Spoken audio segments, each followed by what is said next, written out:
सम्पूर्णमा नमस्कार। म आज स्वर्गद्वारी मन्दिर दर्शन गराउन गइरहेकी छु। जय स्वर्गद्वारी प्रभु भनेर कमेन्ट गर्नुहोला। स्वर्गद्वारी मन्दिर प्युठान जिल्लाको सदरमुकामबाट 26 किलोमिटर पश्चिममा अवस्थित छ।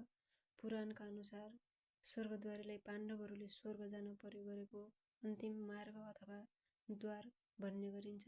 पुरातन कालमा यहाँ ऋषिमुनि भगवान ब्रह्माले पनि तपस्या गरेको भन्ने गरिन्छ।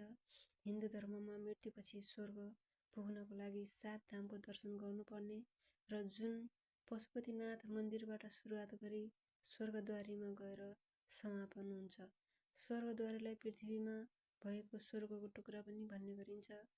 यहाँबाट देखिने हिमालका मनमोहक दृश्यहरू, हरियाली, पहाडहरू, काफलचुत्रा लगायत विभिन्न किसिमका चराचुरुङ्गीका मनमोहक आवाजहरू, हरियो गोवर्धन पर्वत, सन् 1952मा स्थापना भएको वेद पाठशाला, गौशाला, मन्दिर परिसरमा रहेको महाप्रभुले ध्यान गर्नुभएको हरियो बाँसको रुख मनै लोभ्याउँछ। यहाँ शिवजी, सूर्यदेव, विष्णु आदि देवी देवताहरूको पूजा गरिन्छ।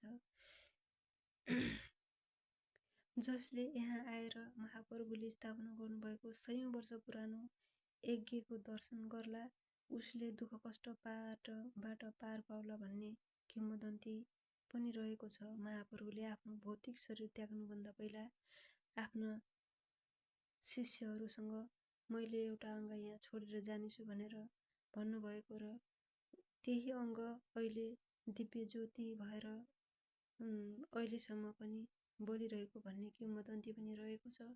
यहाँ वैशाख पूर्णिमा, उभौली पर्व र बुद्ध जयन्तीमा ठुलो मेला लाग्ने गर्दछ, जसमा इन्डियाबाट र नेपालबाट विभिन्न भक्त दर्शनार्थीहरू आउने गर्दछन्।